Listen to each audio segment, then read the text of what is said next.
I just thank God for the opportunity He's given me.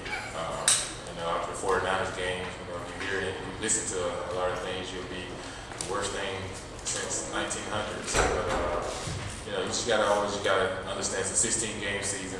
You always gotta stay focused. You always gotta take one game at a time. And I think this team is just learning how to win.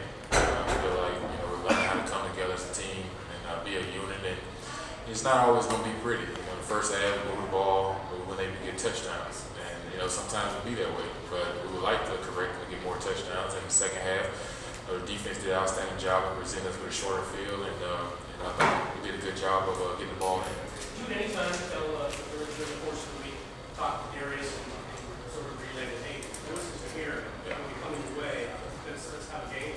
Yeah, we talked about that. And Darius is a guy that he knew that. I told him, I said, today is your opportunity. Not just you, but all the young guys. To go out there and have a big day. You just got to believe in yourself and don't try to do anything, extraordinary. Just do what you do, just play the game, let the game come to you. And I thought he answered the bill. He came out with a chip on his shoulder. He's a guy that, in some ways, at least outward, he seems to have a personality a lot like you. He's been criticized a lot for being a personal fixer. You never show it. Do you ever see any frustration with him? Do you ever see? No, I haven't. And just talking with him, a lot. And he's a guy that he likes to keep his. You would never know anything's wrong with him because he doesn't really show his emotion. He doesn't really, wear his emotions on his sleeves. He's the type of guy that keeps everything within. And if you talk to him, you can understand where he's coming from. But he's the guy that told me, it's not going to be easy. It never is. And you just always got to keep progressing. And when your opportunity comes, just make the most of it. I say you're still a young receiver. You're just in your second year, and you still got a lot of growth. But don't listen to all the things that are being said. That's the worst thing to do because if you do that, then you'll beat yourself up even more. And I think he's done a good job of doing that. Jason, what's been the difference, do you think, since the Niners game? You guys seem to really put together your last 2 weeks. The Niners game was a frustrating game. Very frustrating because we felt like we could have scored early in that game. It would have been a game that we should have won or could have won. And like Coach Campbell came to us the night before the Denver game. He said no more, what if, shoulda, coulda, woulda, throw it out the window. Let's create things, let's try to make things happen. And I think ever since then, and he said just cut it loose. He told us to cut it loose. Don't worry about pressure and stuff to make every play and worry about being perfect. Just play ball, and I think it kind of won that team over. You guys said that today as well. I mean, the game was close, throughout most of it. It was 16-0 until finally you guys were close. Yeah, this is a National Football League. Every week is not going to be a 59-scoring game. Every week is not going to be a high-scoring game. You never know. Sometimes they're low-scoring games. All depend on the defenses.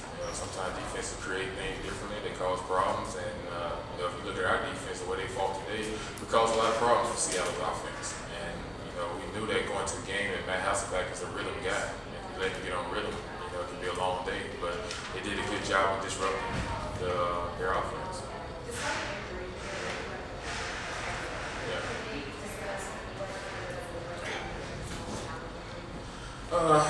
The field shortens. The field shortens, so you really have to be precise on everything that we do.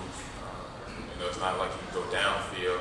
Defenses know that, so sometimes defenses use the back of the end zone as their extra man on the field. So it's things that we can correct. It's nothing out of the ordinary. Like I said, take our head out of Seattle too. Sometimes they did play the right coverage at the right time, and we did get a couple batted balls that could have been big plays, but you just got to keep moving forward. Speaking of batted balls, what was going through your mind as when ricocheted off DHB and Jacoby Ford before Michael Bush grabbed it for the long catch? I don't know, but I told myself, that's one ball that gets knocked down and it turns into a big play. But I didn't know I got hit, and I was laying on the ground. I thought Darius had maybe caught the ball and broke a tackle or something. And I looked up and I see Bush running down the field. I'm still wondering how he got the ball because I never saw it. And it'd be interesting to go back and see it on film because I never saw the play. I just remember throwing the ball to Darius and I didn't get hit, and I didn't see anything after that. Can you talk about